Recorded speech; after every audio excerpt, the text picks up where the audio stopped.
কথা বুঝছেন না? এখানে গাছ জোর দেখাইয়া হয়তো আমনে চিৎকার দিয়া হুঙ্কার দিয়া এই কইয়া সেই কইয়া খাইয়া দাইয়া বিরানিয়ে খিচুড়িয়ে মিল্লা পার হইয়া গেলেন আর কি। কিন্তু কবর আখেরাত এত সুঠা।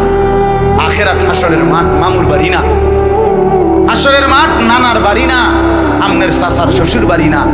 হাসরের মাঠ সেই মাঠ ১৬ লক্ষ আম্বিয়া আদম থেকে মুহাম্মদ সাল্লাল্লাহু আলাইহি সাল্লাম পর্যন্ত সমস্ত নবী রাসূল যে মাঠের ভয়ে আল্লাহর কাছে দিবানিশি কাঁদছেন, সেই মাঠের নাম হাসরের মাঠ।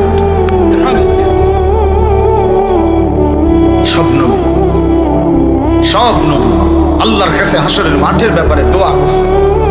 আমাদের নবী সাল্লাল্লাহু আলাইহি সাল্লাম পর্যন্ত যার কোনো গুনাহ নাই, যিনি নিষ্পাপ, সেই নবীজি পর্যন্ত 5 ওয়াক্ত নামাজের পরে সব আলেমদেরকে জিজ্ঞাসা করেন, নবীজি নিয়মিত 5 ওয়াক্ত নামাজের পরে দোয়া করতেন, আল্লাহুম্মা হাসিবনি হিসাবান ইয়াসীরা। আল্লাহ, হাসরের মাঠে আমার ভয় লাগে, আমি মুহাম্মদের আপনার বন্ধুর হাসরের মাঠের হিসাব সহজ করে দিয়ে। নিজের ব্যাপারে বলছি। এই জন্য বাপ রাগ হইয়েন না। 1 নম্বর তাওহীদ, কলিজার ভিতরে ঈমান মজবুত করতে হবে। 2 নম্বরে রিসালাত, জিন্দেগীর মধ্যে রাসূলুল্লাহ সাল্লাল্লাহু আলাইহি সাল্লামের অনুসরণ নিশ্চিত করতে হবে। নিশ্চিত করতে হবে। কেন মিসওয়াক করেন না?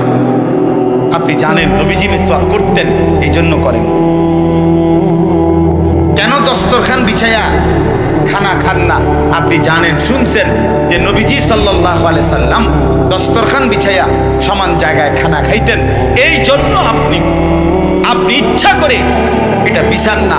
কারণ আপনার কলিজার ভিতরে সিদ্ধান্ত